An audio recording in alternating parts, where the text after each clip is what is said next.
Hello everybody, this is Praise the Dark here, and this is not going to be a video on the walkthrough through Dark Souls. This is going to be an update video on Dark Souls 3. I am extremely excited for this game. I know as soon as it's available, I'm going to pre-order it as soon as that, all of that is there. But right now, I'm just going to give you some important information regarding the subject of Dark Souls 3. So, let's just talk about Dark Souls 3 in general.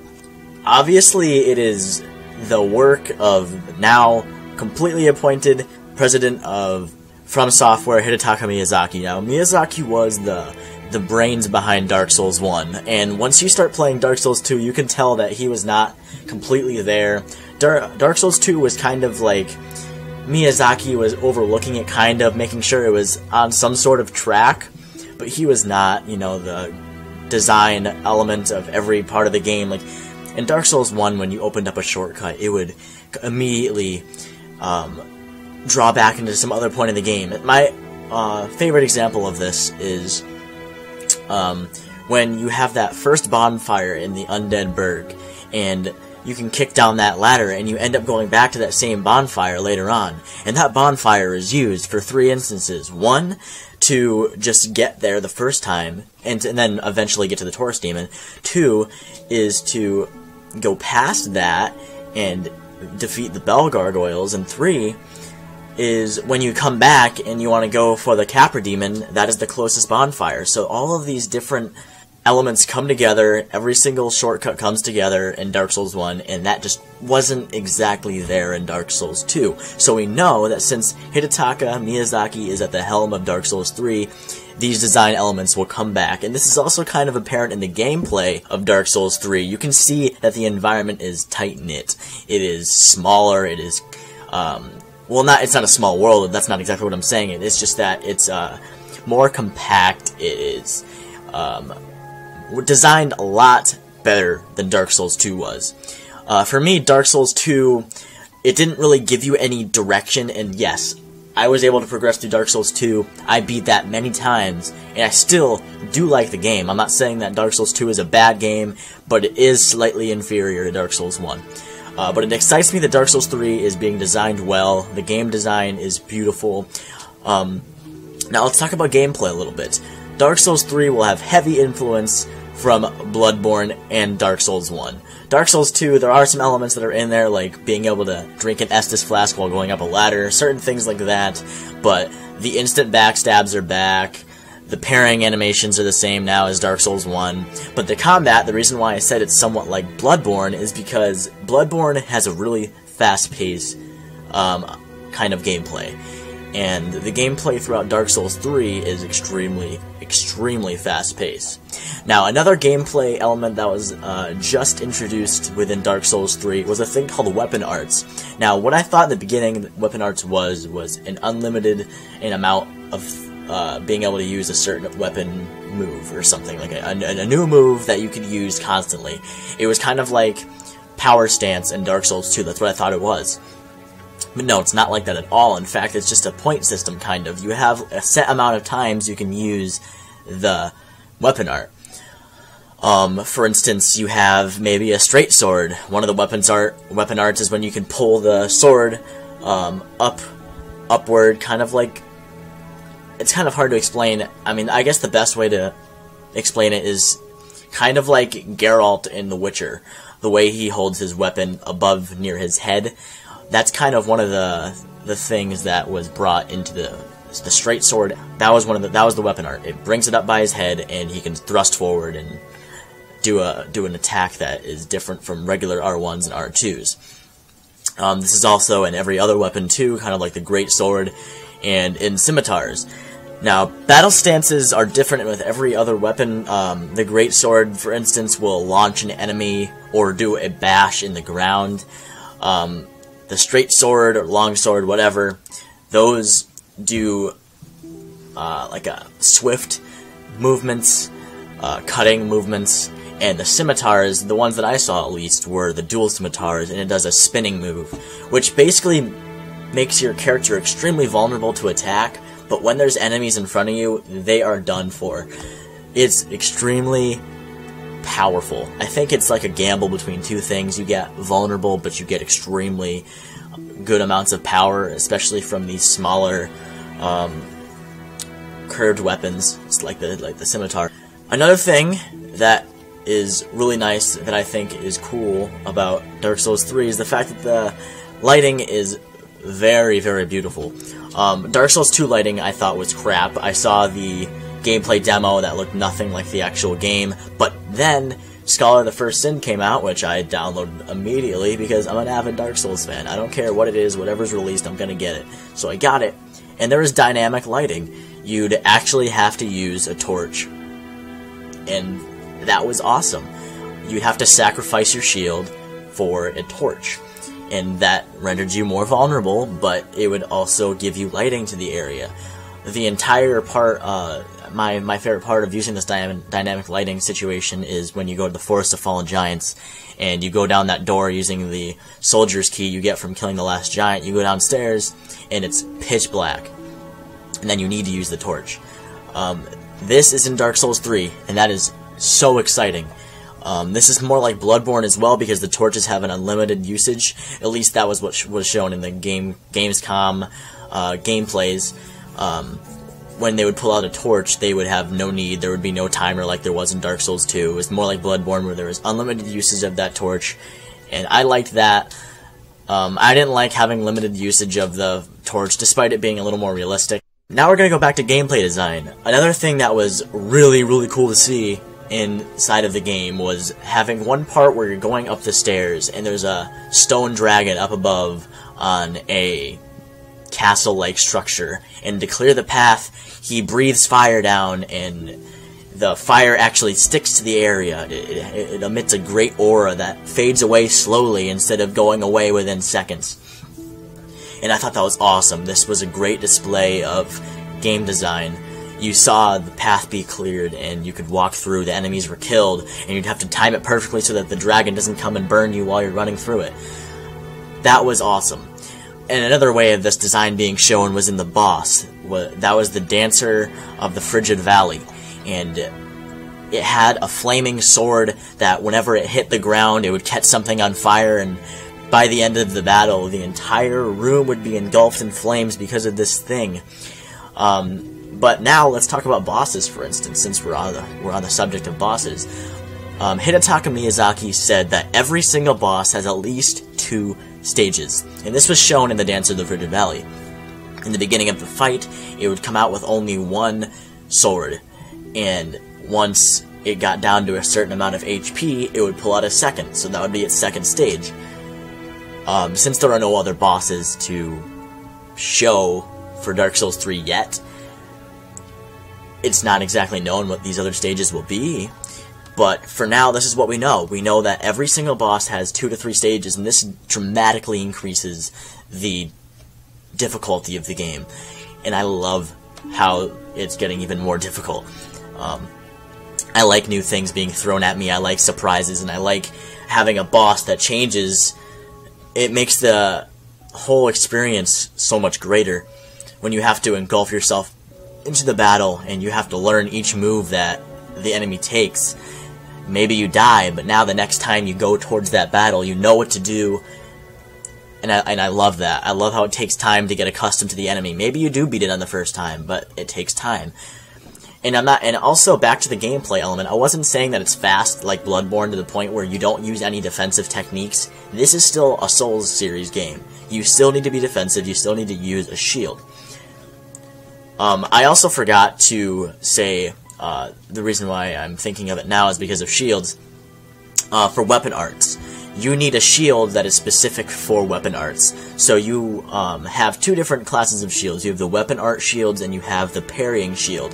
So instead of having a parrying shield, you sacrifice the parry element and end up getting a weapon art. So maybe you want to parry something, so you have a shield for parrying, but you can't do weapon arts. So you'd have to get a weapon art shield to do so. I'm also going to discuss some parts about the story.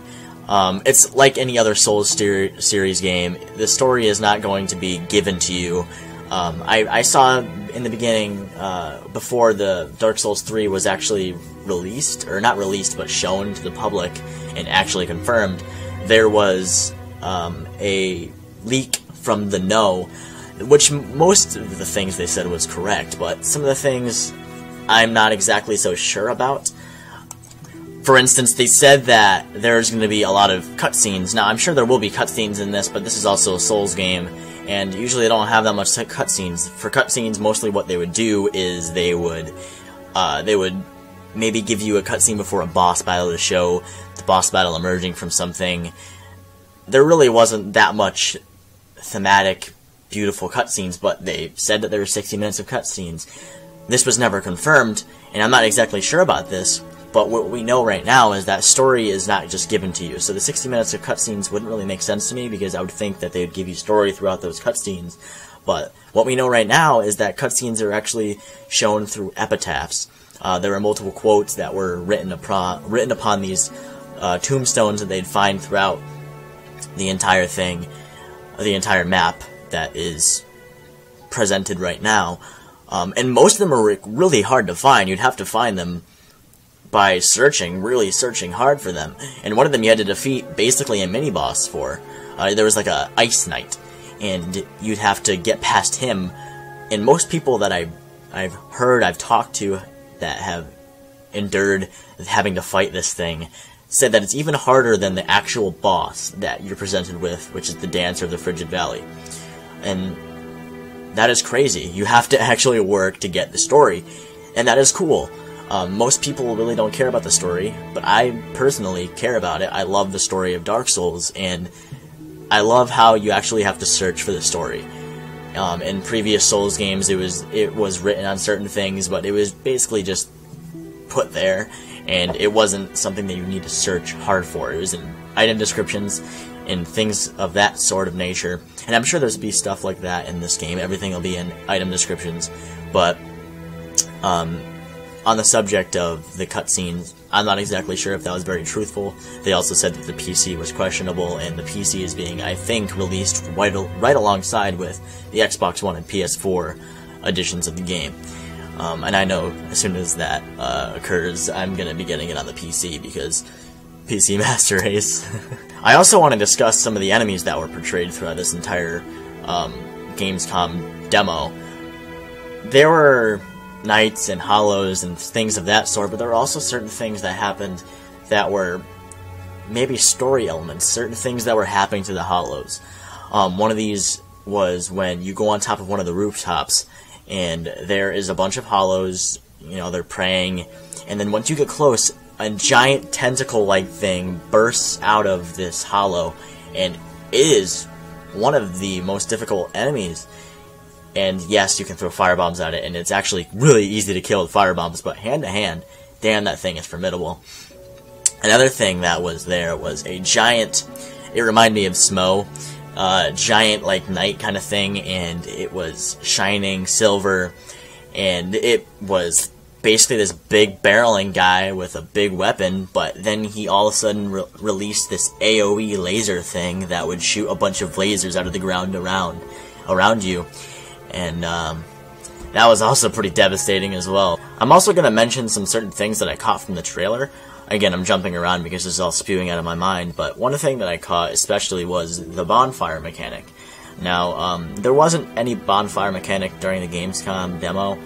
When you died, you just came back up. It didn't show any humanity. You weren't hollowing, nothing like that. And I'm sure that will happen and be inside of the final, like, game, but inside of the trailer itself, it showed a knight, probably the player, shoving the bonfire sword into a dead body.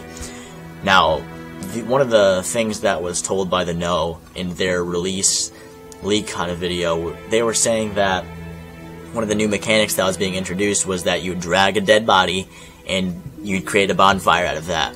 And that was basically proved, 1, by the trailer, and 2, by the sculpture that was shown outside of the area where Miyazaki presented his demo. And it showed a knight, or a soldier, with the bonfire sword inside of the hollow, and there was blood spewing out of the hollow, and he had his arms up.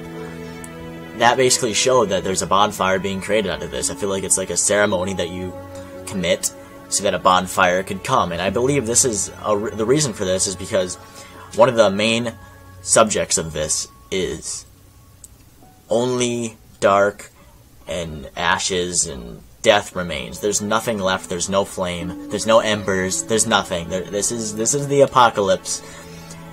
You are scrounging for bonfires, and you're gonna go to the end of the earth to make sure that there's bonfires in this goddamn world. So you kill things and you shove swords into them, and that's how you make their bonfire. There's no flame left to make a bonfire sitting around. There's no checkpoints there for you. At least in my opinion, I think you create the bonfires in the game.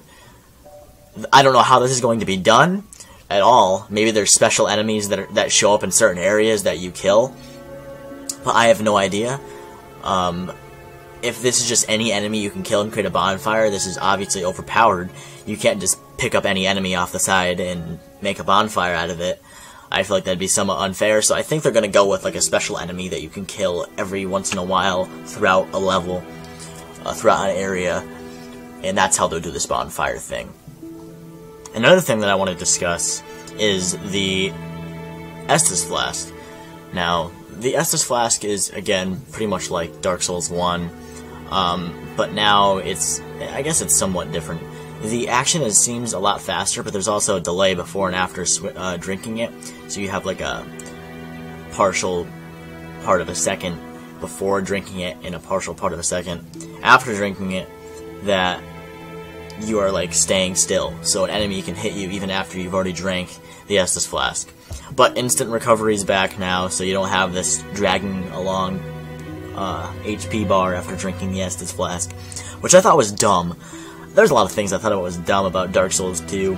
Damn it, B-Team, why you gotta ruin good games? But yeah, I like the way the Estus Flask works in this game, especially. I mean, I don't really mind the delay. I think there was a delay in Dark Souls 1, especially because I've been playing it a lot recently, so you'd know. After drinking it, it's a bit different. It goes down, and you wait a second. You still have that little brief period of time after getting that swig down that you can still get a hit. They're also making this game with some elements of Demon Souls, the first entry of the Souls series. I forgot to mention that at the beginning when I said that it feels like Bloodborne and Dark Souls 1. It also feels a lot like Demon Souls. The environment itself is very Demon Soulsy. But there's also a lot of enemies that are Demon Soulsy. Miyazaki also was quoted by saying that he wanted to make the knights in the beginning of this game like the knights in the beginning of Demon Souls. In Demon Souls, in the first few hours of the game, the knights were terrifying. They were hard. They killed you over and over. And this is how they are in Dark Souls 3, it seems. They're extremely aggressive, they move fast, and they have really adaptive skills that makes you know that they are war-torn knights that know what they're doing. And this is especially apparent when you're trying to backstab them. Even though that the instant backstab is back, they defend themselves against it. The AI is so smart. When you try to circle around to get to their back, they do a shield bash that is like, no fucking way, you are not hitting my back. And I think that's cool. Instant backstabs were... I didn't mind instant backstabs. I think it was a mechanic of the game that I actually somewhat enjoyed. A lot of people don't like it, especially in PvP, when you can fuck up someone's day really easily by just circling and circling and circling. That's a lot of newbie players do. And a lot of skilled players do it too. I mean, it just kind of sucks. Getting backstab and instant backstab in PvP is kind of shit. That's why in Dark Souls 2, when they didn't have the instant backstabs and the parries were a little bit different, you had to be really precise. A lot of PvPers were happy about that. But I really liked instant backstabs. I really liked the parries. And I'm glad that they're having this in Dark Souls 3, but also making the AI smart enough to defend themselves against it. They aren't so defenseless against this instant backstab. Either way, guys, I think I'm done rambling about Dark Souls 3. I just really wanted to get out some information that maybe you don't know, maybe you haven't seen anybody else making these videos about Dark Souls 3, but I am planning on releasing videos about Dark Souls 3 whenever there's new information about it, whenever I see it, whenever I hear it, whenever I read it. I'm definitely going to release that out to you guys, because this is a Souls channel. This is called Praise the Dark, after all. But yeah, guys, thank you so much for watching. Have a great day. Peace.